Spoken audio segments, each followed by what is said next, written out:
Tere tulemast kuulama Hitijahi podcasti 4. episoodi. Minu nime on Egert, minuga koos on siin Mikk ja täna 15. aprillil räägime välja ostetud ja uue kodu leidnud mängijatest.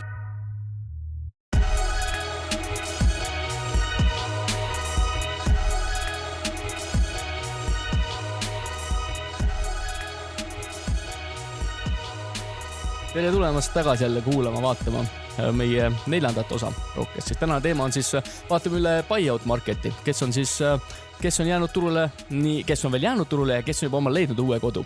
Aga esmalt enne seda veel, kui liigume siis tänase teema juurde, tahaks vaadata üle, mis on juhtunud viimase ajaga peale seda, kui meil oli viimane saade eetris. Jah, vahetult enne saate algust saime teada väga suure pommuudise, et Lamarcus Aldridge lõpetas karjääri ära, et mõned minutid siin enne, et mees on väga suur uudis selles suhtes, mees on top 50 all-time punktides. Jah, ei saa keegi seda ära võtta. Mõned punktid jäid küll nüüd puudu 20 000, seegi mõned mängud jäid veel puudu 20 000, aga... Jah, kahju on muidugi nagunii selles suhtes, aga meil on praegu veidikene vähe infot selle kohta, et saan aru, et mingid südamerütmi häired toimusid mängu ajal ja nagu mees ütles, kirjutas väga ilusa kirja, mille jõudsin põgusalt läbi lugeda, et on 15 aastat enda elust keskendunud korvpallile, pannud korvpalli esikohale ja nüüd on aeg pere ja tervise esikohale panna, et väga mõistetav otsus muidugi ja väga kahju, et Netsile kindlasti mingi löök, aga väidetavale supertiimile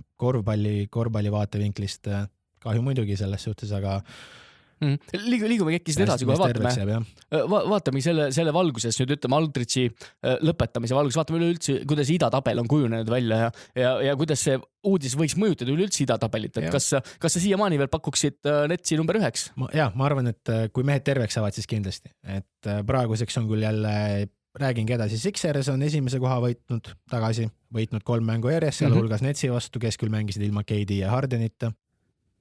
Võitisid Mavericks ja Thunderit samamoodi. Mängivad hästi, Embiid on tagasi MVP vormis. Super hea meel muidugi nende üle, aga ma arvan et Brooklyn on jätkuvalt parem meeskond, kui mehed terveks saavad ja kuna mingid väga hullud vigastused ei ole, siis nagu pole väga hullu ka. No tundub, et väga vist ei ole hullu, sest et Durant juba mängis üks päev, just vahetult ennem tegelikult eelmise mängu enne Sixersit oli ta line-upis ja mängitigi minuteid ülesse. Ja Nash kinnitaski, et nad tahavadki mängitada selles mängus konkreetselt 32-35 minutit Duranti. Võideti, juhiti juba tegelikult mängu 30-40 punktiga ikkagi tegelikult. No mängu vormi mängitakse teda, et hooaja lõpuni ei ole nii palju enam minnaga sellest. Ja vorm on hea tundus, nii et sealt oli ikka kahurivärk on korras, et see mees vist ei väsi kunagi tundub. Üldiselt Netsil ei ole tänu sellele siin vigastused olid super hea hoog olnud, nemad on siis teiseks langenud, viimasest 6 mängust on 3 kaotust, tulnud vastavalt muidugi heade meeskondade vastu, Sixers, Lakers ja Bulls, kes nüüd ei ole võib-olla kõige parem meeskond paberil ikkagi üsna tugevad. Ei ole häbi. 3. kohal Milwaukee Bucks näitab, ma ütleks okeid minekut, midagi super head ei ole, et mõned veidrad kaotused Warriorsile ja Hornetsile. Ongi teid mängitud ilma Gianniseta siin mõned mängud, nii et... Jah, siis ei olegi nii veider selles suhtes. Jah, aga tervik on ikkagi, et meeskond peaks olema piisavalt tugev, et ilma ühe suure liidrita tegelikult nagu tassida ennast, ütleme sellise liiga keskmikute vastu. Warriorsi ja Hornetsi vastu oleks võin nagu ära võtta, Kingsi vastu oli ka 1 punktina võit, kui ma ei eksi. Mõned head võidud nõrkade meeskondade vastu, mis tiitli meeskonnale peakski olema sellised mõistlikud tulemused ja... Kuidas hindad Atlanta 4. kohta täna? Kas Atlanta jääb sinna? Ma ei oska öelda selles suhtes, et kas nad jäävad sinna, ma arvan ise, et ei jää. Et ma arvan, et nad on nii palju järjest võitnud, et nüüd natukene tõmbavad normaalsusesse tagasi, aga see on põhimõtteliselt ka mu ainus argument selles suhtes, et kui nad ongi lihtsalt nii hea meeskond, siis nad võidavad ka edasi, eks ole, et nendel väga pikalt praegu ei peatukski 5. kohal Celtics, kes on ka tõusu teinud tagasi ja tore näha, et meeskond on veidi paremas hoos. Ees ootab mäng Lakersiga nüüd, mis on mõlemale meeskonnale väga tähtis mäng. Lakersist räägime täna veel natukene pikemalt, hilisemas faasis ka on millest rääkida. Hiljuti võitsid just Blazersit napilt, Marcus Smart viskas meelega mööda, et ilmseks selle raske viske väga lahe lõpulahendus võitsid Nuggetsit, Knicksi võitsid ja Wolvesi.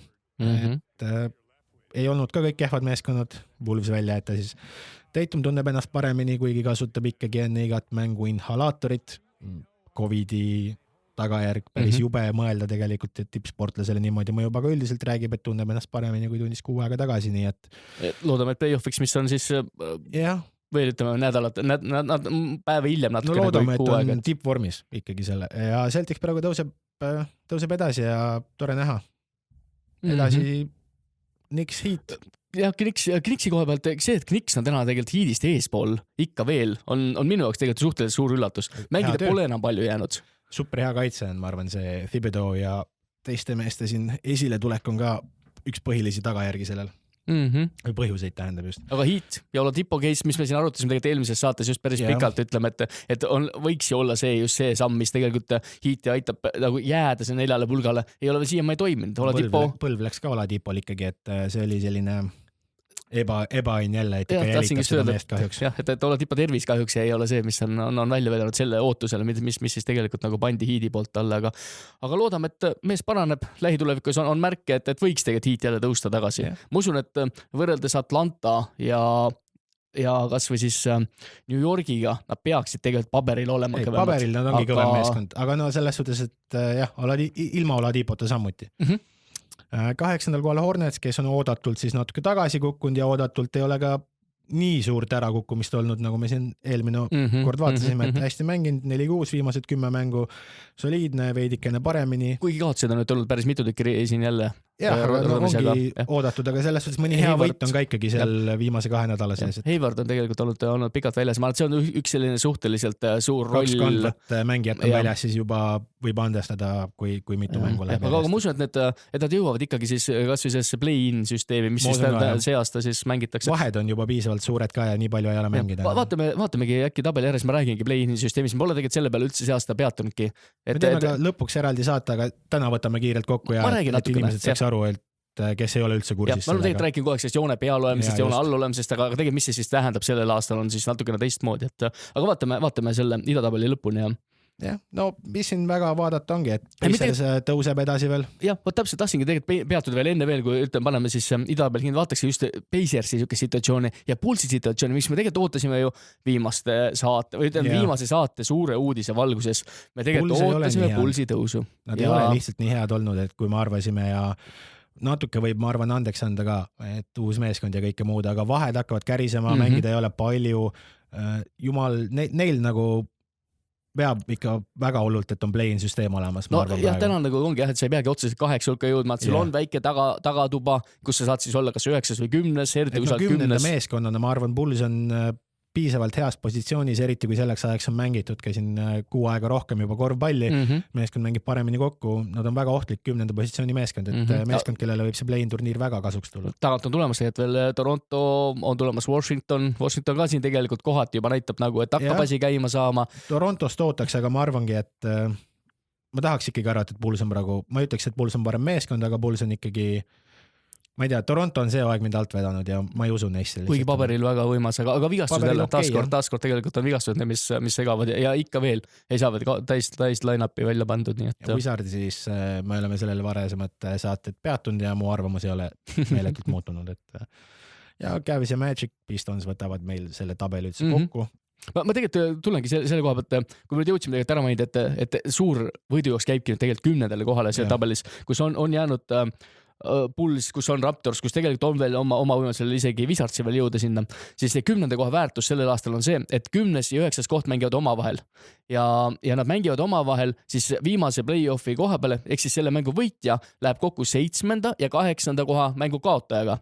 Ütleme siis, et 7.-8. mängivad omavahel, võidab 7. meeskond, siis 7. meeskond saabki omale 7. koha tabelis, 8. meeskond aga ei saa mitte 8. kohta, vaid mängib veel ühe mängu või siis ütleme siis match-upi veel 9. 10. koha võitjaga ja ütleme võidab 9. tiim, no nimesid ei hakka nimetama, lihtsalt nimetame siis meeskondi numbrite järgi ja siis 8. ja 9. mängid omakorda jälle ja siis selle siis paari võitja saab siis viimase play-off koha ja arvatavasti siis koha Netsi vastu sinu, ma tean, suure ennustuse järgi. Ma arvan küll, et võidab viimane meeskond võidab koha esimese kui sa vaatad, et ütleme siis ütleme, liidame sinna veel juurde, ma ei tahaks Miami Heati sinna panna, ütleme siis sellesse 8., 9., 10. koha, 7. ütleme koha võin ka sinna juurde panna, aga ma toon siin ütleme Atlanta, New Yorki, Charlotte'i, võib-olla Indiana, Bullsi, Raptorsi, kes nendest meeskondades võiks olla kõige ohtlikum Netsile, ütleme esimeses ringis? Ma arvan, et Hawksi sinna ei ole aus panna, neil on juba piisavalt kaugele. 8 võitu on ees vist. No kui nad jäävad 7. ütleme, selles mõttes nad võivad jääda 7, mis 7 vahe ei ole väga. Kaks mängu, eks ole. Jah, tänases seisus nad nädalakene kehvasti. Praeguse vormi kõigepealt ma tahaks ikkagi sel juhul öelda, et Hawks äkki võiks olla. Aga Bulls peaks ka normaalselt match-up ima tegelikult Netsiga, aga no ma ei usugi, et kellelgi väga lootust on selles, kui just vigastused ei tee haiget. Aga räägime täna siiski nagu täisline-upidest, saab järmata eeldama, kui just uudis pole. Keeruline spekuleerida, sest ma arvan, et nende otsa meeskondadest mitte ühelgi ei ole lootust. Ja 4-1 ühe mängu võib-olla need sõnab ära, näike tööõnnetus juhtub, kõik meeskonnad NBA-s on enda heal ja vastase halval päeval võimelised 11 võitma ikkagi. Ja elu näitab, et on nii. Ja täpselt. Aga ma liikun siit edasi äkki kohe Lääne tabeli peale. Läänes ma pean tunnistama, meie suureks üllatuseks Utah Jazz ikka veel domineerib üleval otsas ja ei tundugi, et meeskond oleks raugemas. Jälle hoog on hea praegu ja need õnneks väldivad ilusti vigastusi ja andku minna selles suhtes, et ma olen ka varem eksinud, see ei ole minu jaoks kõige suurem ma ei tahtnud selle peale rõhutada, sest ma tunnistan, et ka mina tegelikult ütlesin sama asja ja me eeldasime ja see oli ka üsna loogiline meie jaoks vähemalt loogiline, ütleme siis niimoodi, et see oli lihtsalt tolle hetke vorm, mis ühel momendil peaks natukene raugema, ta on natukene raugenud võrreldes järgmise üllatusega Phoenix Sunsiga. On hea ikkagi jah, et aga Suns väga positiivne üllatus, mängivad väga hästi.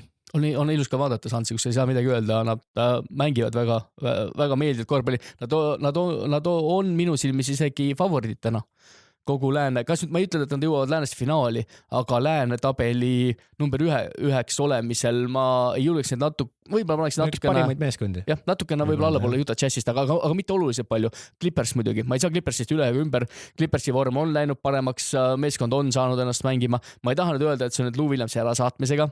Ja Rondo asemele tulekuga. Ma ei taha öelda, et see niimoodi on, aga paberil tundub. Rondo on hea olnud ka selles. Rondo on mänginud, ta tunnetab oma rolli, ta on sulandub meeskonna võib-olla piisavalt hästi, tal on sobinud varasemalt, ütleme siis Los Angeleses mängimine, see ei ole ka kellegi jaoks suur saladus, et loodame siis, et Rondo tervis peab vastu, meeskonna suudab piisavalt siis meeskonda aidata, et tassida ikkagi Lääne tipus olevate meeskondade vastu piisavalt edukalt.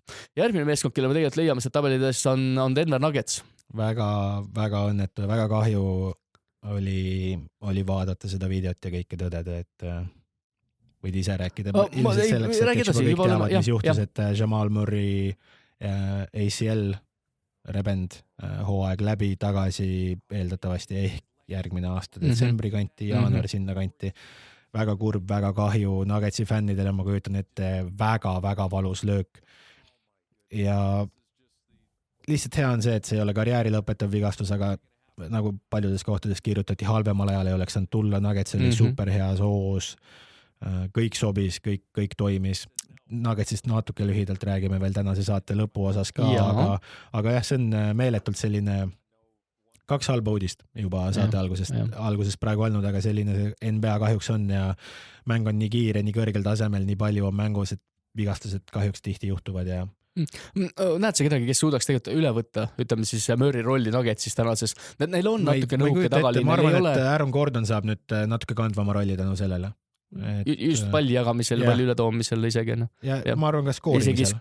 See on kõige suurem koht, ma arvan, kus kõige suurem kaotus on skoorimises. Me jõuame täna rääkida, me vaatame veel ennem, kui võib-olla jõuame põhiteemadeni ja siis buyout marketini, vaatame üle ka võib-olla MVP reisi, ja Jokic'i, kuidas siis Jokic'ile tegelikult võib mõjuda, tema just MVP saamise seisukohalt Murray vigastus. Aga millest ma tahan lisada, siis ma annan kõikidele fantasy sõpradele on Murray vigastus, kes just Murray't ei omanud, on suhteliselt hea uudis nii Jokic'i omajatele kui Porteri omajatele, kui kelleni ma tahtsin jõuda on Will Barton. Ma arvan, et Will Barton on just see, kes tegelikult kui on viisakas öelda, võidab kõige rohkem sellest nagu Murray vigastust. Fantasy valguses me muidugi saame rääkida võitmisest. Paraku keegi võidab ja keegi kaotab, eks ole. Et siis ma arvan, et ma julgeks öelda, et Will Barton on see, kes võtab siis nagu selgelt sellise nagu rolli üle.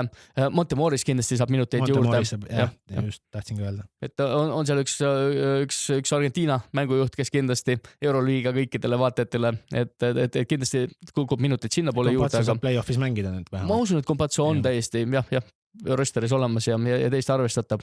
Lakersi kukkumine ütleme, leiame tänasel vigastustega oodatud pigem. Me jõuame Lakersist veel täna rääkida, nad on väga huvitavad täiendusi ja väga huvitavad täiendusi teinud, isegi saab tegelikult öelda, me siin tuleme isegi mitme korra veel Lakersi juurde tagasi. Aga ma ütlen tervikuna, et Lakers on mind üllatanud. Ma arvasin, et ilma 2 suure liidrita, kui niimoodi võib kutsuda siis Davist ja LeBron Jamesi, mida kindlasti võib kutsuda, ma arvasin, et nende run tuleb kehvem, aga tundub, et meeskond on piisavalt hea tegelikult, et suudab kaitse kanda. On nii tugev, et ilma 2 nii suurepärase kaitsemängijata, kui need on AD ja LeBron, mängivad nad ikkagi suurepärast meeskondlikku kaitset jätkuvalt edasi, mida on väga sümpaatne vaadata.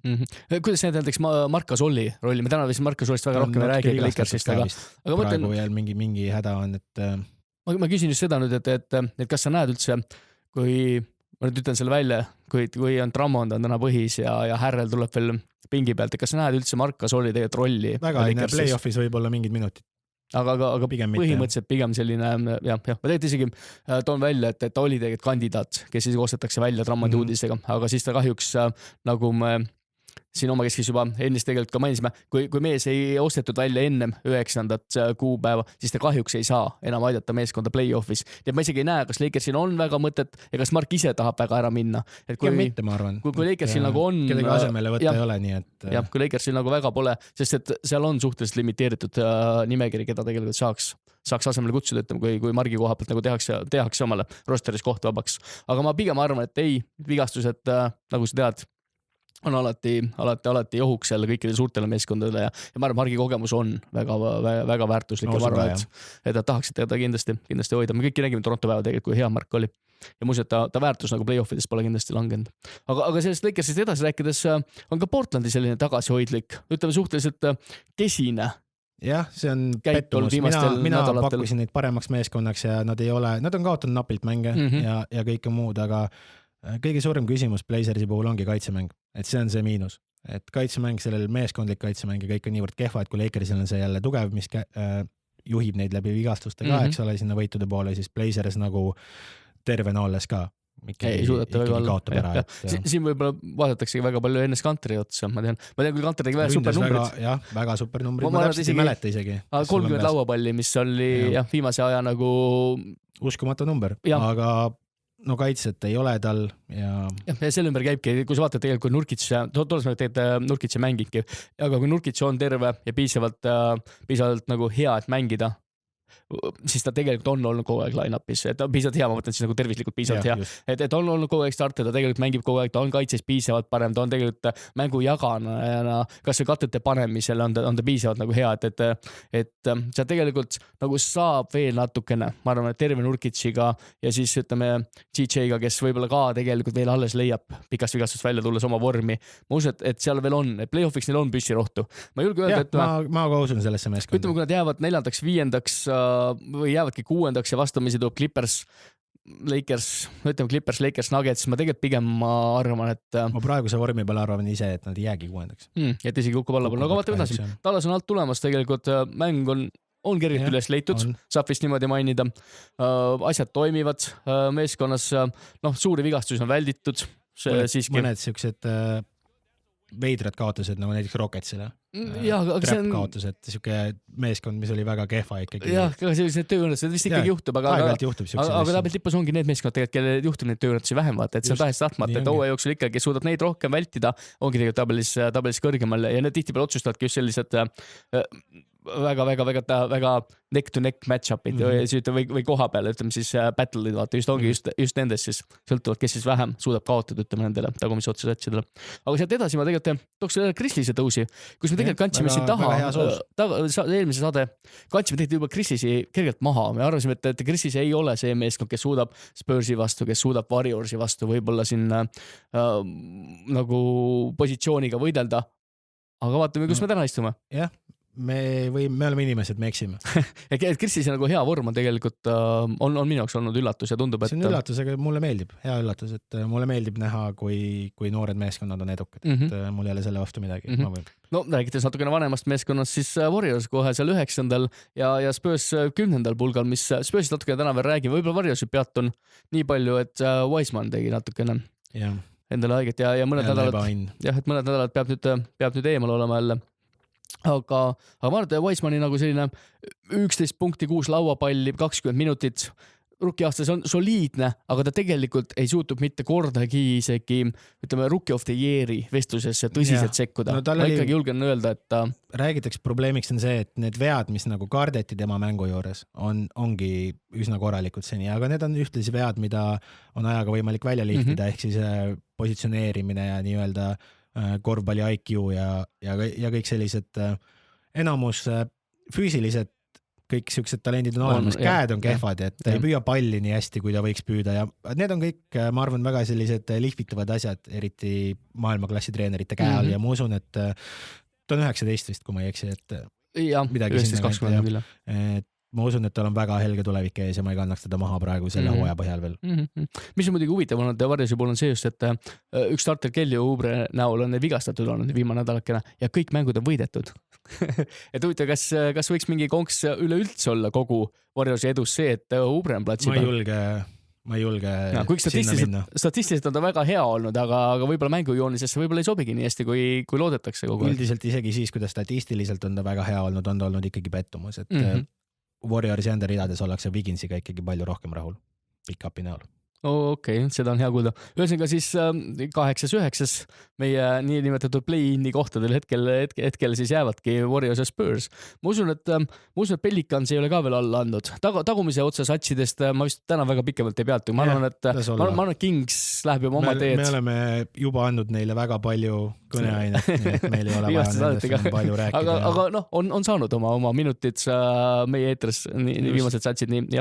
Et Andrest on palju räägitud juustulist. Saate teemast rääkima või? Ma tegelikult tahtsin veel, enne veel tuli korraks teemaks Nuggetsist rääkisime. Ja ma tahtsin tegelikult võib-olla veel põgusalt vaadata üle ka MVP reisi kiiresti. Et see on selline põnev teema, kus on nüüd juttu, et just tänu sellele, et Aldridge on viga saanud, võib-olla James Harden jälle juttu tuua tagasi. Ta ei ole küll hetkel veel top 5, aga ma ei saa öelda, et ta väga kaugel oleks siis ütleme top 5 reisist. Jah, Hardenist ja ennast.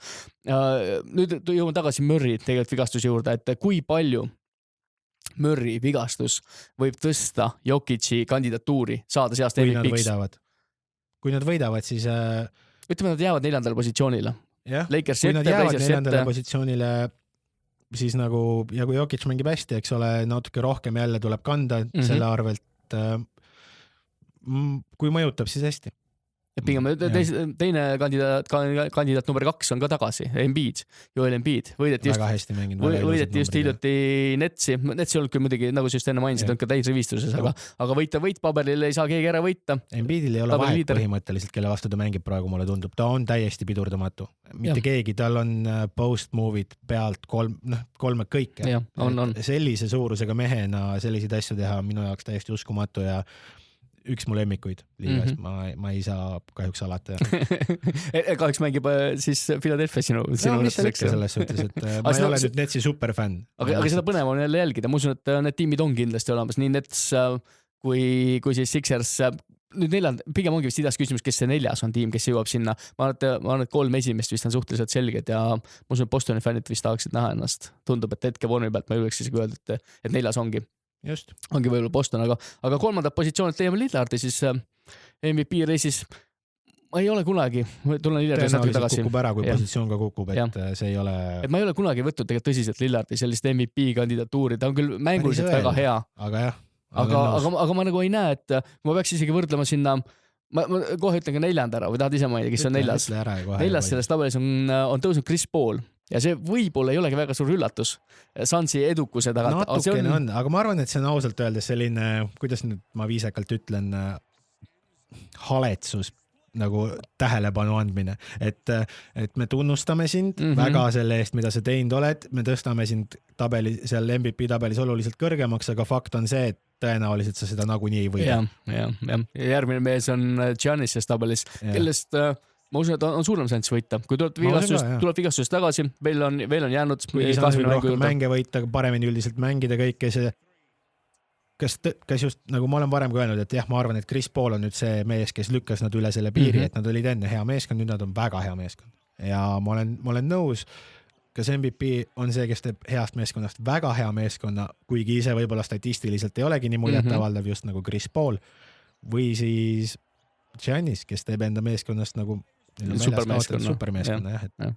olen nõus, et võib-olla Chris Paul ja Lillard on minu jaoks natukene selles listis, ma ei saa üle paigutada või üle mainida siis üle minendest. Ma tooks James Hardeni tegelikult. Ütleme niimoodi, et Giannis ja James Harden liiguvad tõenäoliselt nendest meestest ettepoole. Jokic. Ja, kui on terved. Ma usun, et võidujooks jääb pigem Jokic ja Embiidi vahel.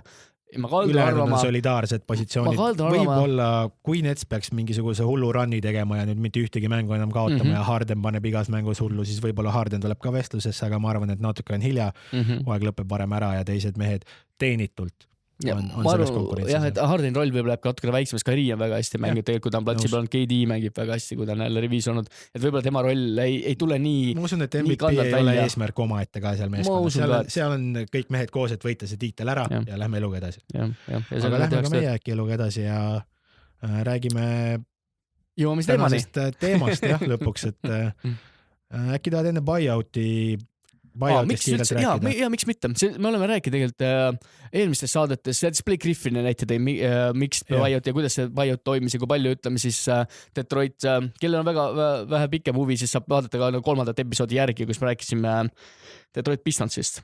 Et sealpool teises episoodis rääkisime natukene pikemalt Pistonsist ja kogu sellist buyout'i süsteemist, aga lühidalt siis võtame kokku niimoodi, et buyout, miks peaks üldse tegema üks meeskond siis oma mängijale buyout'i, nii suurele nimele nagu Griffin, kes võiks aidata ütlema siis Detroiti kas või särke müüa, ta on turunduslikult edukas nägu, et miks peaks üks meeskond low, ütleme siis market value ka meeskond, nagu Detroit täna kahjuks oli, ma peatun Griffinil siin niimoodi, kuna läks juba jutt tema peale, et miks peaks üldse peatuma või miks peaks üldse meeskond välja ostma siis Griffini. Ja lahendus on tegelikult siis puhtalt, seal on küll muidugi mitu eesmärki. Põhiline on see, et vabaneda veteranmängijast, reeglina siis veteranmängijast selle nimel, et saaks anda nooremale mängijale mänguaega. Ja ka samas on ka finantsiline eeldus, et saada mängijaga kokkuleppe natukene vähema raha peale. Griffini näitel, ma liigun edasi Griffini näitel, ma tulen hiljem võib-olla ka Drammodi näite peale või Tiigist tuleb juttu, ma räägin Tiigist juba natuke numbrites, sest minu jaoks on numbrid on NBA üks osa ja see on lahutamatu osa ja peab sellest nagu rääkima. Aga Griffini näitel siis liikusime edasi, kus me tõime näite, kuidas meeskond võidab rahaliselt just ja loob siis näiteks mängijale, noormängijale nagu Shady Bay või Josh Jackson siis mänguaega või tuua, on ka tihtipeale toodud lihtsalt kas G-liigist noormängumees järgmiseks aastaks, kuna ei ole enam hetkel mõtet mängitada siis veteranmängijat tänases valguses. Ma loodan, et seletus läinud väga pikaks ja keeruliseks. Ei, ma arvan, et kui kellelgi küsimusi on, kirjutage kommentaaridesse ja anname endast parimad seletada. Ma seletan siis uuesti veel, et ühesõnaga kiirelt lühidalt kokkuvõttes vabanetakse mängijaks nii finantsiliselt kui ka siis selleks, et luua noormängijale võimalus minuteid teenida. Ja tihtipeale tullakse ka mängijale vastu, antakse talle võimalus mängida meeskonnas, mis konkureerib võib-olla tiitli peale, playoffis mängida. Ja tihtipeale kusjuures mehed, kes lähevadki siis contenderisse. Ja see toimub kõik, sel aastal toimus siis enne 9. aprilli, mis oli tähtaeg, selleks ajaks pidid mängijad olema vanast klubist välja ostetud, et nad saaksid mängida playoffis. Kõik mängijad nii-öelda, kes siis ostetakse või osteti välja pärast 9. aprilli, ei saa mängida uue meeskonna eest, kuhu nad sainivad playoff mänge. Kui on veel võimalus välja osta ja kindlasti on mängijad, keda veel võib-olla siin välja ostetakse, võib-olla Otto Porteri mainin, võib-olla Whiteside'i mainin ära ja Margist rääksime natukene. Aga liigumegi äkki Georgi Tengi peale edasi. Esimese mängijana, et alustame seekord veidi väiksematest nimedest, jõuame suurtemateni saate lõpupoole.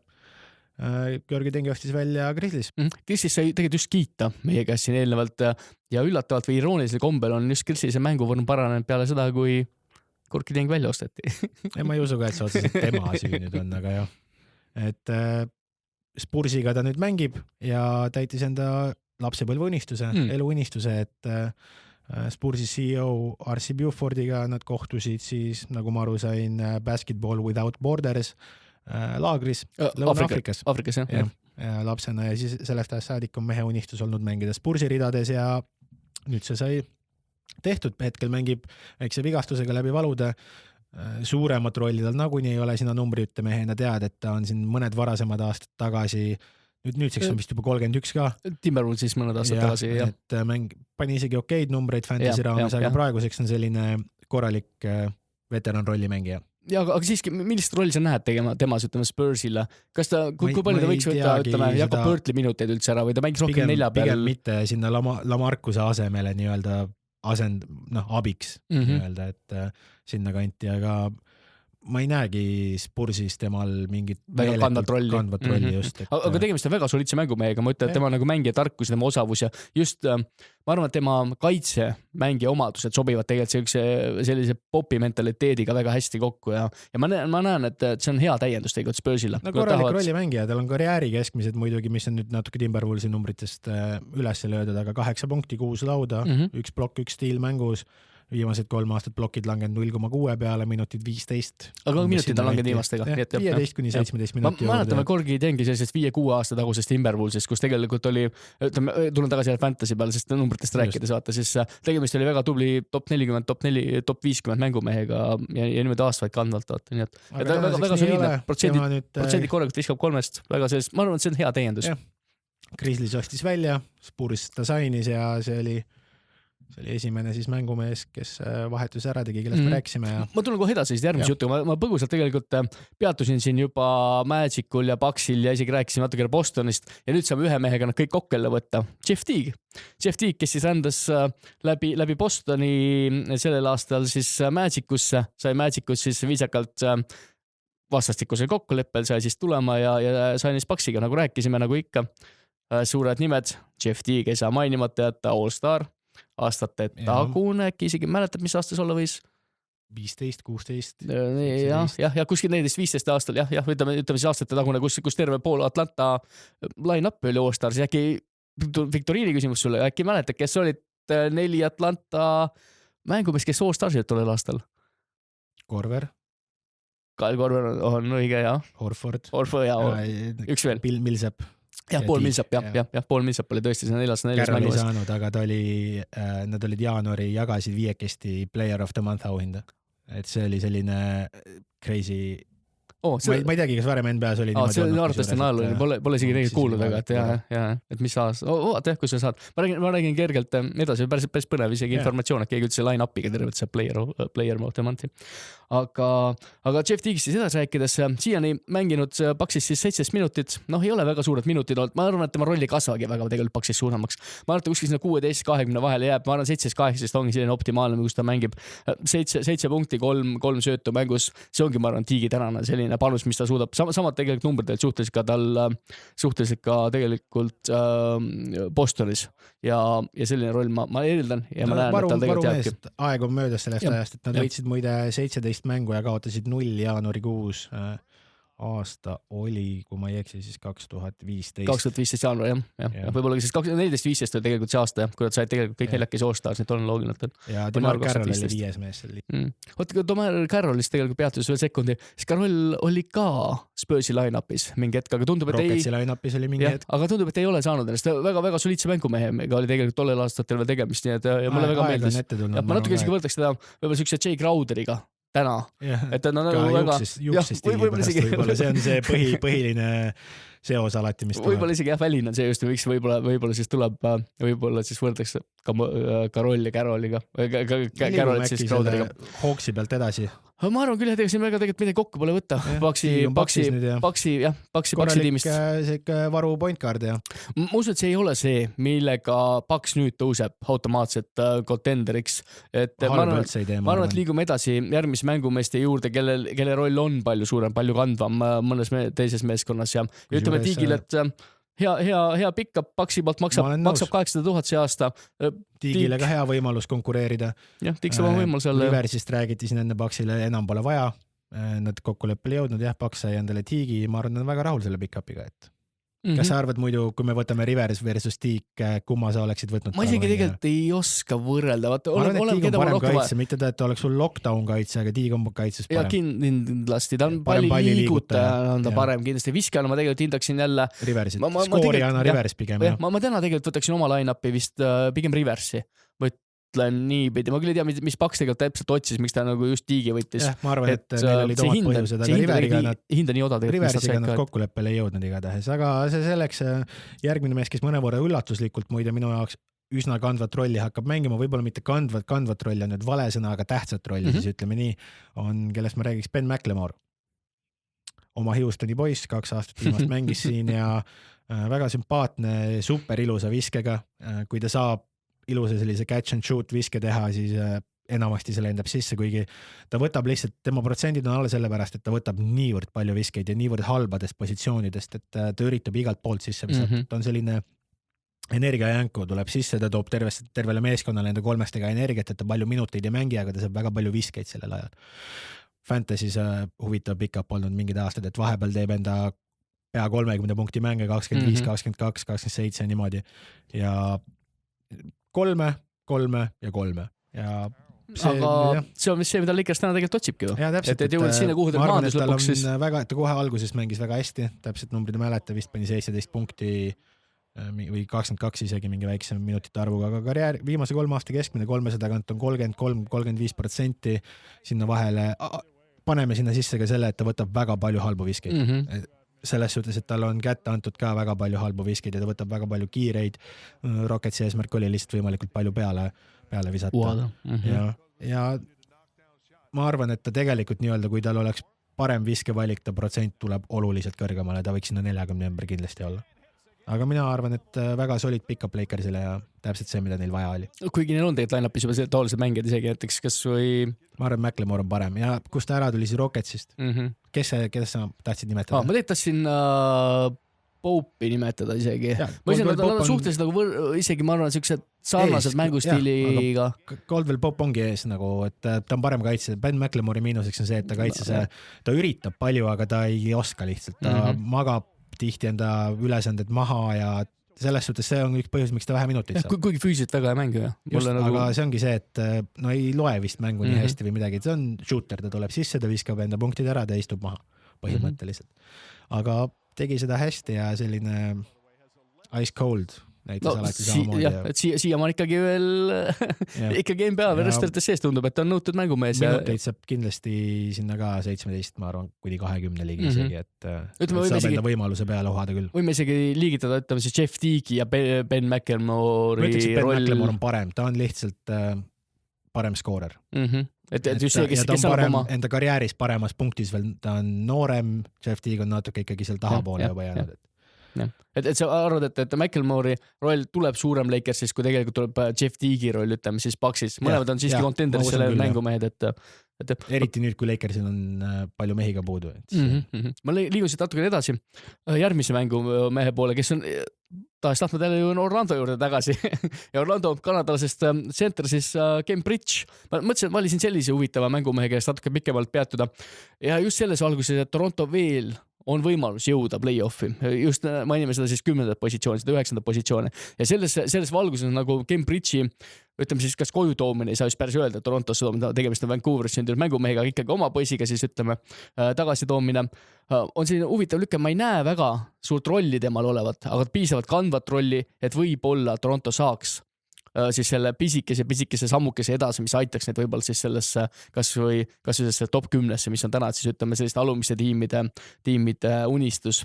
Siiamaani siis Orlandos 188 mängu, peaaegu 5 punkti, 4,5 lauapalli, ei mitte midagi siukest soliidset, natuke tagasihoidlikum. Kolmas suur mees. Ja natuke tagasihoidlikum kindlasti, kui tegelikult oli siis ütleme kas või su eelpool mainitud Gorgi Tengi täiendus, ütleme Spursile, samade positsioonidega, ütleme siis võistkondade tegemist. Ma arvan, et Spurs tegi natukene paremini, kui ütleme siis kui tegi siis ütleme Kanada tiim enda oma pöötsiga, aga elame-näeme. Ma arvan, et odavalt kätte saadud. Ma ei julge selle võtta ka, ütleks, et see on võtta 9-15 mängijate selle seisukoha pealt, et sama klassi vennad. Numbrid Georgi Tengil ikkagi praeguseks ongi suht samad. Ja kuigi Birch on siis paar aastat noorem mängumees, aga ma ei näe, et tal nagu jah, et nii palju oleks tema panuseks nii suur, et järgmine aasta tegelikult näeks Raptors temas, kui ütleme sükest jätkusuutlikkust, kui siis ütleme mängijad, kellega minna edasi. Korraliku rolliga mängijad. Jah, ma pigem arvan, et tuuakse võib-olla omale veel üks suurema kaliibriga center, kui ütleme kui on Birchis pigem loobutakse, siis me ei loobuta, leping saab läbi, et siis lihtsalt. Ta leiab endale uue kodu, ta on ikkagi selline okei. Ta on soliide mängumees, ei saa midagi öelda. Ja raam on korralik, näiteks Orlandos tegelikult isegi viimastel päevadel päris häid numbrid just enne seda, kui vabaks osteti ja kui Vucic oli ära läinud. Sai startida. 20 mehe liigades oli fantasy rosterites olemas. Jah, ma usun, et isegi võib-olla tänases isegi. Edasi. Oleme juba rääkinud sellest mehest küll, aga Blake Griffin äkki. Jah, ma arvan, et on aeg jõuda meie siis ütleme 2-3 suurema siis jutuni. No, enne oli plaan 3 meheni, nüüd on see jutt natuke teine, aga sama meeskonna mees, Blake Griffin, seni Netsi eest osteti välja siis Detroit Pistonsist ja nüüd mängib Brooklyn Netsi eest, seni on 9 mängu, keskmiselt 19 minutit mängus, mis on päris okei arv. Isegi üllata tegelikult, me isegi ei panustanud nii palju. Selles suhtes ei mängita väga palju, ei mängita väga vähe, soliidne varumehe arv, platsilt pea 50% ja 8 punkti mängus umbes. Kuidas sa nüüd, hindad Aldridge'i ärakukkumisega seal öelda, Aldridge'i lõpetamise, kuidas sa hindad, et võiks Blake'i roll kasvada, kas ta saab minutit oluliselt juurde või jääb tema roll pigem siin 20 minuti? Pigem ikkagi jääb sinna kanti, võib-olla mingi 3-4 minutit juurde, ma arvan, et Claxton võidab kõige rohkem sellest õnnetust juhtumist. Kindlasti ka Jordan võib-olla. Ma vaatasin siin 1,5 nädalat tagasi ühte Netsi mängu ja jube oli vaadata, kuidas LaMarcus Aldridge sai double tiime. Ma mõtlen, et kui su meeskonna paremuselt 4.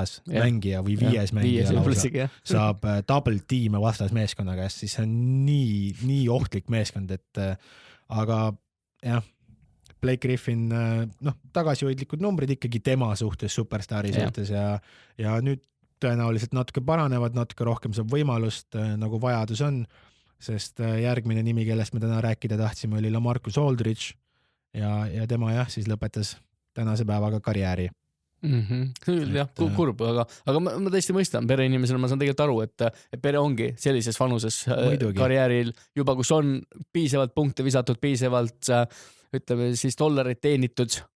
Ainuke asi võib-olla, mis ongi puud, oligi siis, on veel siis sõrmus, mille võib-olla isegi võitmise puhul Nets talle annab, ma arvan, see on selline... Võiks tegelikult anda, aga jah, see on juba meeskonna enda ma pigem arvan, et see on selline õnnetu lõpetamine, kus meeskond teeb selles hästi ja antakse... Jälle üks põhjus loota, et Nets võidaks.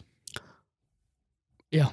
LaMarcus võiks saada. LaMarcusest korra lihtsalt hetkel peatume siis pikemalt äkki seal peal. Mäletan väga eredalt ikkagi, kuidas ta mu Rocketsi playoffidest hästi katki tegi, ka see võis olla aasta 14-15 äkki sinna kanti, ma pakun peas praegu. Täpselt ei julge öelda. Dwight Howardi super playoffi hooaeg oli, aga mitte mingit vahet ei olnud. LaMarcus võttis igalt positsioonilt oma visked ära, pidurdamatu 43 punkti, 42 punkti playoffis ikkagi. See oli veel ajal, kui ei olnud Hardeni 50 punkti mänge, ei olnud Steph Curry 47-50 punkti mänge sinna niimoodi. Et siis oli 42 ikka playoffis, siiamaani on uskumatult muljetavaldav. Ja LaMarcus pidi mängima need siis suuremat rolli, nagu rääksingi, double teamiti siin selles mängus, mida vaatasin teda pidevalt. Ja ta oli ohtlik. See hooaeg ka ikkagi jätkuvalt üle 13 punkti mängus. Jah, arvates, kui väike roll tegelikult on tal olnud, väike nagu selline minutid on tal olnud. Spursis oli muidugi kandvam roll, aga Netsi eest oli väiksem, aga ikkagi väga tähtis roll. Kahju. Väga kahju on ikkagi, et... Jah, kindlasti oli mehel veel paar aastat veel raua sees, ma arvan, et ei olnud veel plaan see aasta ketse vana riputada. 5-6 mängu veel keskmisega ja oleks 20 000 punktiga täis. Jah, oleks väga soliidnud, küll väga kahju, jah, loodame, et äkki ikkagi. Et tegemist ikkagi mehega, kes nagu me varasemalt ka mainisime, 47 scoring listis, 47 mängija läbi ajaloo NBA-s punktide visad. Super. Ja kindlasti ma ei saa keegi ära võtta oma parimatel päevadel liiga absoluutne tipp. Et siin ei ole mitte midagi öelda ja ma olen sellega absoluutselt nõus. Aga super selles suhtes muidugi, et see ei lõppenud nii halvasti, et oleks platsil midagi juhtunud, et ennetavalt võtab selle otsuse vastu, tundis halvasti, läks südarütmist välja ja nüüd mõistan ja loodan, et elab pika ja õnneliku elu. Kuidas selline uudis üleüldse võiks nagu meeskonna vaimule mõjuda? Kuidas see võiks mõjuda üldse Netsile tervikuna? Ma ei usu, et hästi mõjub, aga äkki ühendab. Äkki toob midagi. Ma ei kujuta ette, kui palju... Kindlasti nad on varasemalt ka juba sõbrad meeskond, inimesed siis mängijad läbi liiga suhtlevad ikkagi päris palju. Ja ma arvan, et selline oleneb, kui palju seda kamraaderit nagu seal on tekkinud Netsis, et kas see on miski, mis võiks nagu neid ühendada nüüd rohkem. Ma arvan, et motivatsioonis küsimust nagunii ei olnud tegelikult, et mehed, kes NBA-s mängivad, on ikka üldiselt üsna motiveeritud, kui nad tiitli peale mängivad. nii, aga lähen siit edasi kohe jutuga. Tiitli jutust rääkides hooajaeelsetes vestludes tihtipeale sattus ikka meile siis teadmata siis tegelikult Netsi supermovidest. Rääkisime lähen suurest favoriidist kui Lakersist ja liigungi selle koha pealt edasi kohe Lakersi viimase suurema täiendus, mis ongi tegelikult meil listis jäänud viimaseks kõige selliseks nimekamaks, kõige suuremaks ja ma usun, et see on ka nagu kogu nende sellise buyout marketi kõige suurem nimi. Jah, ma olen nõus, Andre Drummond ikkagi. Sa ütlesid välja. Sorry. ei, Andre Drummond, Andre Drummondist tuleb jutt tõesti. Kõik said juba nii vist aru, et millest on jutt pikalt, et siin polegi tegelikult pikalt peatuda või pikalt saladust teha, siis ütleme peatuda selles mõttes, et kellest siis jutt oli ja mis sa arvad, kuidas Drummondi tulek Lakersisse tänases vigastuste valguses, tänases vigastuste aldis Lakersis mängib rolli? No andis ühe vigastuse juurde, küll mängib, aga küünarnuki vigastus tal on hetkel jah, et aga muidugi super või nagu variant, iga meeskond, iga tiitlipretendent oleks tahtnud sellist võimalust, et saada ma ei tea, kas ma nüüd julgen öelda karjääri parimates aastates Drummondit, aga sinna kanti ikkagi, et karjääri oma võimete tipu lähedal olevat Drummondit. Jah, sest ta on viimastel... Numbrid ei ole nüüd jah, seda nii. Kuigi viimastel aastatel Drummond on väga stabiilselt teinud läbi põhimõtteliselt kas viimase 6-7 aasta on ta teinud, ta tuli alati põhimõtteliselt 15-15 ära ja pluss... Mitte ainult double, vaid double 5. Põhimõtteliselt, kui on selline välja, et selline kategooria olemas, siis ma usun, et Drummond juhiks seda läbi, ütleme siis viimase 5 aasta lõikes kindlasti. Viimased, ütleme selline aasta otsa on päris murelikult Drummondile peale seda, kui ta Detroitist lahkus, sattus Cavsi, ma vist julgen öelda, sattus Cavsi, kuigi Cavs jättis väga viisakalt hüvasti. Cavsi GM Kobe Altman tegi väga viisaka pöördumise Drummondile tänas väga professionaalse suhtumise eest nii platsil kui ka siis platsi välisel, sest Drummond tegelikult istus viimase 6 aega, aga ta oli ikkagi väga eeskujulikult ja väga professionaalselt tegelikult käitunud, siis kogu see 6 aega ei olnud mingit jonnimist, ei olnud mingit tujutsemist olnud, hoidis kõrgelt meeskonna vaimu tegelikult üleval. Kobe Altman siis väga tänastada selle eest. No ta ei tulnud ka kõige paremast keskkonnast. Jah, seda ongi võib raske võrrelda, kui sa võtad nagu tolle Pistonsi ja panete tänasesse Cavsi, siis ma nagu ei saagi öelda, et seal nagu keskkondades nagu väga... Hullult palju kehvemaks läks, nagu ma ei ütleks. Aga lihtsalt nagu Drummondi enda seis läks nagu kehvemaks, aga tulis tagasi siis Kobe Altmani juurde. Altman siis tänas, viisakalt maksis mehe 29 miljonist 28 välja, mis on nagu... Mis on väga palju, jah, tegelikult suhteliselt, jah. Et nad kindlasti oleks saanud võib-olla natukene vähem makse, kui nad oleksid tahtnud. 24 peal kindlalt kokkuleppel. Ma usun, et Drummond oleks tulnud see vastu. Kas sa istud Cavsist pingi lõpuni või sa lähed Lakersisse peale mängima loobud $4 miljonist. Et siin nagu polnudki tegelikult väga küsimust, nii et tagasi veel Drummondi juurde ja tema siis seikustest Cavsiga siis treener JP Bickerstaff samamoodi kiitis, ütles, et väga hea mängumees, väga kahju tegelikult, et ära läheb, aga on aeg teha nooremate ruumi, nad said omale siin treidide käigus rääkisime ka pikemalt natukene Jarrett Alleni, kelle peale on mõistlik ja mõttekam rajada, kuna tegemist on oluliselt noorema mängumehega. Järgmine siis ütleme franchise'i suurmees. Suurmees, jah, ütleme niimoodi, aitäh, et aitasid mind välja. Et ühesõnaga näeme siis järgnevate aastate jooksul arvates siis Jarrett Allen selles rollis Cavsis edasi. Aga Drummondi kohta, ma usun, et Drummond võib jääda Lakersist edasi. Ma usun, et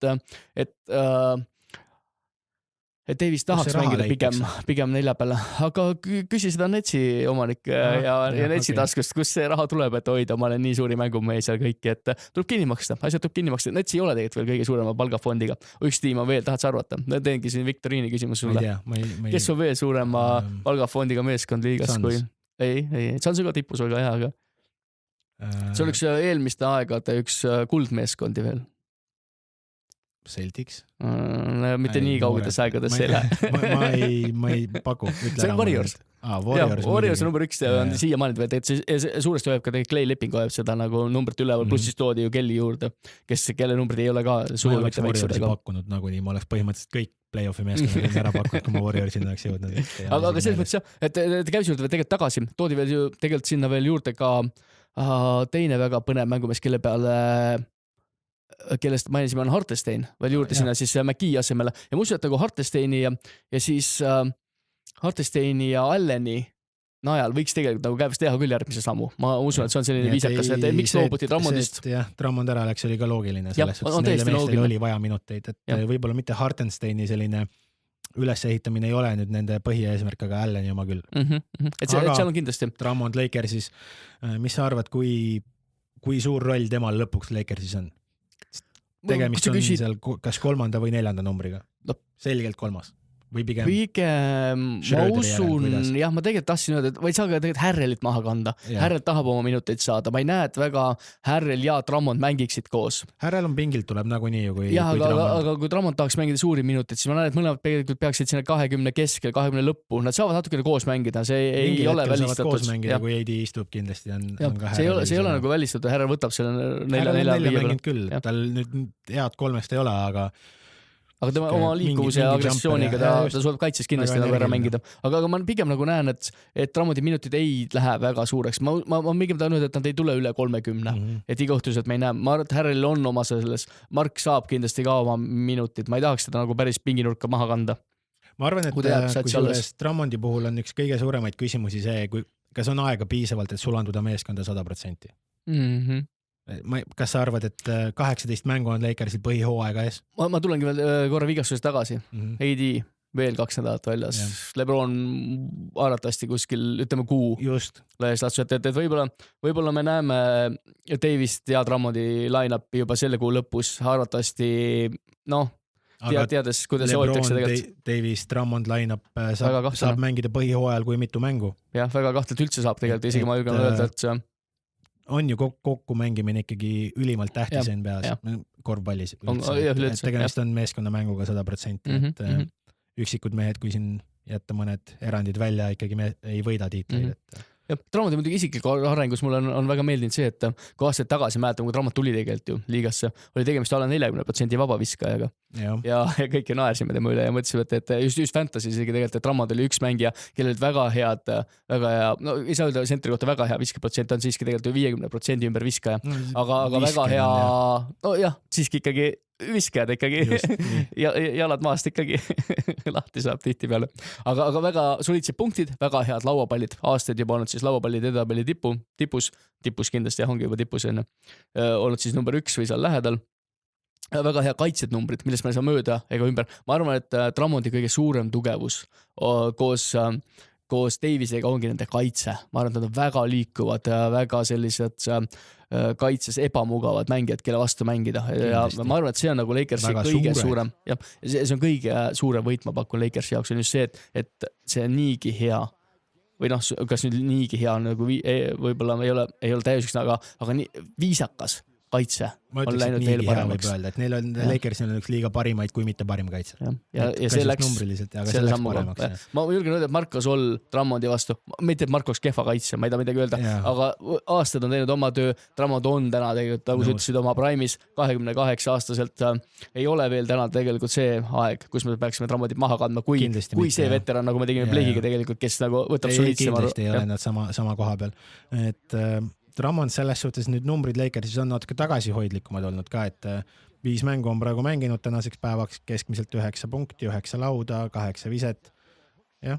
Ma näen, et need numbrid tõusevad tegelikult ja see on lihtsalt aeg. Ma tean esimesed paar mängu päris head, teised juba on mitte nii väga. Netsi vastu oli 20 punkti, 11 lauda, kui nad mängisid. Heati vastu 12 punkti, 15 lauda. Ka väga sellised Drummondilikud numbrid. Drummond paneb ka siin enne rääkisid vabavisetest mõne üksiku 300 aeg-ajalt.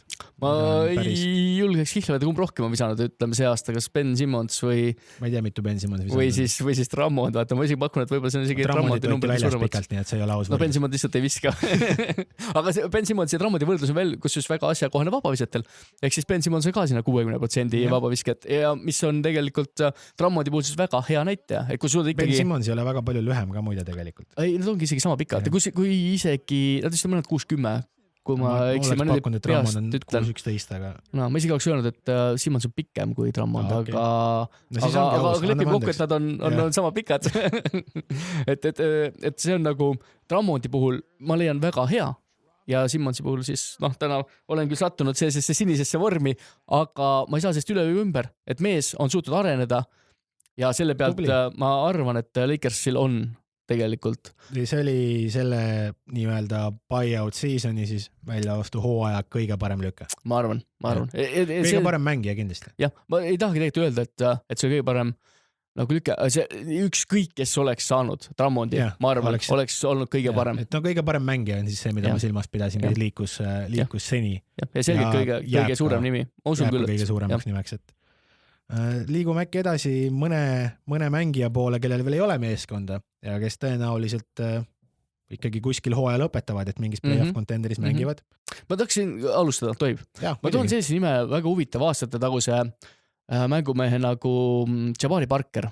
Ma alustaks Jabari Parkerist ja kindlasti veel mäletame tegelikult 4 aasta tagune Jabari Parker 20 punkti mängus, 6 lauapalli räägiti, kui väga kõrge lennuga meest, et sealt veel tuleb ja tuleb juurde. Ja kadus ära. Ja ma tean, et osaliselt on, ei saa öelda kellegile, et tema on süüdi ja osalt on see võib-olla Giannis ja siis ütleme tõus, mis on võtnud Jabari Parkeri sellises ära. Ja võib-olla kõige valemal hetkel Jabari jaoks. Ka vigastus on seganud Jabarit, aga tegelikult sai osaliselt rolli Kingsis nüüd see aasta, aga Kingsis on teisedki mehed ära kadunud. Me Whiteside'ist oleme rääkinud täna, võib-olla Whiteside'ist räägime, võib-olla veel isegi, kui välja ostetakse see mõni päev. Pigem enam mitte vist. Vist ei ole väga pointi, kuigi ka Kingsil võib-olla enam teda väga pointi hoida kah. Aga miks ka välja osta põhimõtteliselt, et raha säästa, aga Whiteside'il ei ole mitte kuskile minna. Ja lepingu üliväikine, et sealt vist väga Kingsi võtta, aga Jabari puhul ongi väga minu jaoks nagu on üllatav, mitte see, et Kings ta välja ostis, oli üllatav, aga see, et Jabari pole omale tööd leidnud. Minu jaoks on see üllatav. Aga pigem ei usutagi temasse, et võib-olla NBA ta vist ei ole, nii nagu ma kuulsin, et kõige hullem tööloom. Et ta ei rakenda seda füüsilist talenti nii võib-olla nii palju siis treeningutes ja kõiges muus ja liigas on jutud kerged levima. Et mehed, kes ei pinguta väga palju, väga tihti, olenemata enda talendist, ei leia mees. Talent või see töö võidab talenti. Omal ajal veel 2014. aasta teine drafti pikk, nii et selles mõttes nagu väga kõrgelt ja väga suure väga õigustatult tegelikult näitas välja. Oli. Nagu oli olemas kõik energia. Mul on väga kahju, aga liigume edasi. Järgmine mees, kellest nüüd mina tahaks rääkida, oleme siin varem ka juba põgusalt maininud, teda on Austin Rivers. Ma arvan, et selle saate kõige põnevam nimi, ma usun, on Austin Rivers. Et praeguseks hetkeks me põhimõtteliselt juba teame, et ta sõlmib lepingu Denver Nuggetsiga. Mis on ka üliloogiline, kas ei ole? Praegu juba on Nuggetsis, et nagu me siin varem väga kurval toonil ka rääkisime, Jamal Murray on vigastatud ja Denveril on väga vaja skoorimist. Austin Rivers ei ole nüüd eliitskoorija, aga ta ei ole ka halb skoorija, et on täitsa korralik. Mainisime siin 2 saadet tagasi. Ütlesin vale punktide numbriga, ütlesin 50 punkti mäng, tegelikult oli 42. No aga Austin Riversi jaoks kõlab see minu jaoks samamoodi kui 50 pluss. Ükskõik kelle jaoks põhimõtteliselt 42 on juba super hea nagunii, et aga esialgu ilmselt sõlmitakse TNT kontrakt, 10-päevane leping, siis vaadatakse, kuidas sobib, pärast seda on võimalus siis pikendada hooaja lõpuni seda lepingut või siis nii pikalt, kui soovivad. See hooaeg Rivers on mänginud New York Knicksi ees siis viimati, kus ta välja osteti, ka valdavalt siis selle jaoks, et oleks rohkem mänguaega noortematele, meil on seal RJ Barrett, Quickly, Derrick Rose tuli ka sinna mänguaega Quickly oli see, et võimalusi rohkem oleks ja see hooaeg igatahes 21 mängu Knicksi eest, keskmiselt varumängijana 7,3 punkti, 2 söötu, 43% platsilt kokku ja 36,43, et väga korralikud numbrid. Ja ma arvan, et see on täpselt see, mida Nuggets otsib täna, kui Murray on kadunud ära. Ma ei saa nüüd öelda, et ta nüüd võtab sealt väga suure rolli. Muide, ma tahaks ennast kiirelt parandada ka enne kui sa lõpuni jõuad öelda, et ta treediti tegelikult Thunderisse, kus ta siis vabastati. Et seal oli väike apsakas, aga Thunderil ei ole ka vaja. Jah, me eelmine tegelikult isegi põgusalt pealtasime, mainisime ära ka selle tegelikult, et kuhu tegelikult on mahandus, aga kokad seest on teisedki mehed, siin Arizonal tegelikult teeme näite, kes osteti välja. Thunderist ju puhtalt selle pärast välja, et Rivers saaks mängida contenderi eest, mis oli plaan ja jutud olid siis nagu me enne rääkisime, et läheb Paksi, aga nad Paksiga kokkuleppele ei jõudnud ja nüüd ta on siis Nuggetsis. Tõenäoliselt varsti. Ma usun, et see on suhteliselt hea täiendus mõlemale poolele, ma arvan, on see väga hea ja mängijana sümpaatne, hästi selline samamoodi nagu Ben McLemorist rääkisin, energiamees, tuleb platsile sisse, toob enda positiivse energia kaasa, pingutab väga palju, võitleb pallide nimel väga tüütu kaitsja ja hea skoorer, hea driver, korvi alla lõikab väga hästi ja platsinegi, kusjuures mulle väga meeldis, ma Knicksi mängi olen see aasta sattunud vaatama päris mitu korda, kus ta hooaja alguses mängis ja mul jäigi isegi arusaamatuks, miks teda nii vähe kasutab. Pigem oli vaja teisi jooksutada, ma arvan, et teised jooksutasid ka paremini, Knicks on ju hästi jooksnud see aeg, et ei saa otseselt nagu ette ka heita, et miks seda vähem kasutati. Olengi sellega nõus tegelikult, et ei saa võtta, aga ma usun, et Denveri poolt väga hea lükke, siin ei olnud tegelikult midagi mõelda, neil oli vaja meest rosterisse juurde, mees, kes suudab skoorida, väga oluline lüli on kadunud. Kes need teised mehed oleks, keda üldse oleks võimalik praegu enam saada? Ma võib-olla toon ühe nime veel siin, ta ei ole võib-olla päris nüüd viimastel aastatel nii hea olnud, kui sinu toodud just Austin Rivers, aga aga ma viimase sellise huvitava nimena mainiksin ära Isaiah Thomasi. See on aus. Aastaid tagune, ei olnud veel kaua aega, ma ütlesin, nüüd hakkan jälle heietama nagu Jabari Parkeri 4 aastas tagusest hooajast, kus tegi 26. Tulengi samasse aastasse tagasi jälle. Kõik mäletame Bostoni Isaiah Thomast, 29 punkti, 6 söötu, viimasel veerandajal 10+ punkti läbi. Kooris kõigi vastu nii väikse mehena korvi alt igalt poolt. Ja ma lihtsalt tahtsin ära tuua Isaiah Thomasi lihtsalt sellepärast, et mul on mõnikord mõnest mängijast kahju, kellel on, ütleme siis vigastus nagu ära rikkunud tema karjääri ja ma arvan, et Isaiah Thomasi just selline, ütleme, väga ebastandardne NBA mängija, ütleme siis kehakujult ja oleks nagu tahtnud näha tegelikult, et ta läheb paremini. Just sellepärast, et kõikidel väikestel lastel oleks olnud ka selline nagu suur rolli. Kõik saavad selles suhtes, et ükskõik kui pikk sa oled, et selles mõttes mul on väga kahju Isaiah Thomasist, et räägiti ju tollel aastal veel tegelikult, kui MVP reisis väga kõrgel ja oli ka põhjust. Puus tegi lõhkus selle mehe karjääri. No võib öelda, et lõhkus ikkagi ära, et tegemist oli pidurdamatu skooriaga ja nüüd ta on mees, kes siis Pelicansist saadeti minema. Räägides, tõsi, 10-päevane kontrakt ei pikendatud, kuigi tegelikult näitas isegi päris head minekut esimestes mängudes. Aga Pelicansil on ka rahaprobleemid ja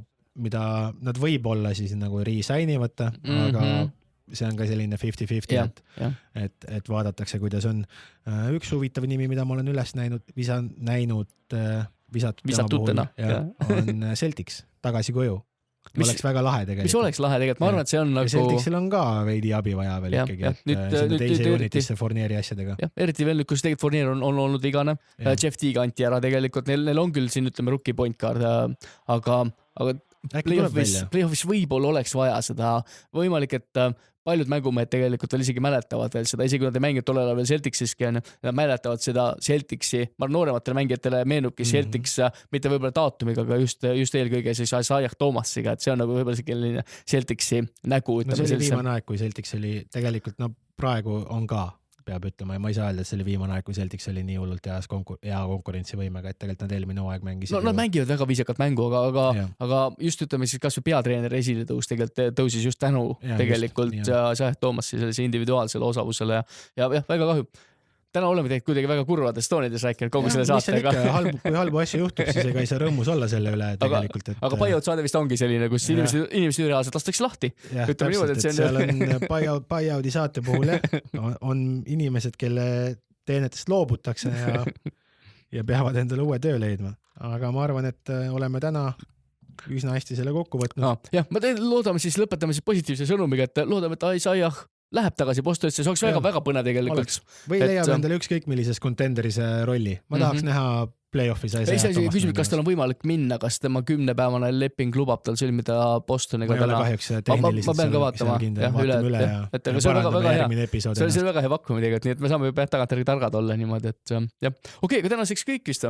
Võtame otsalt kokku, oli selline põnev, natukene lühem võib-olla standardist, meie esimeste saadete valguses natukene lühem saade, aga mitte vähem põneva. Ma arvan, et oli väga põnev vestlus ja kohtume järgmine kord. Just. Ma arvan, et on aeg jälle siis järgmise kuu alguses kohtuda ja räägime siis äkki play-offi juttu juba. Hakkame vaikselt vaatama, kes saab, kui kõrgele saab ja võib-olla ka MVP juttu. Räägime play-in turniirist natuke täpsemalt, kui teame, kes sinna jõuavad. Ja on põnev. Muidu on põnevad teemad, millest rääkida. Seda on NBA-s alati, iga päev juhtub midagi. Nii on. Nende sõnadega ongi hea lõpetada. Okei, kõik ilusat ja palju päikest teile. Kohtumiseni.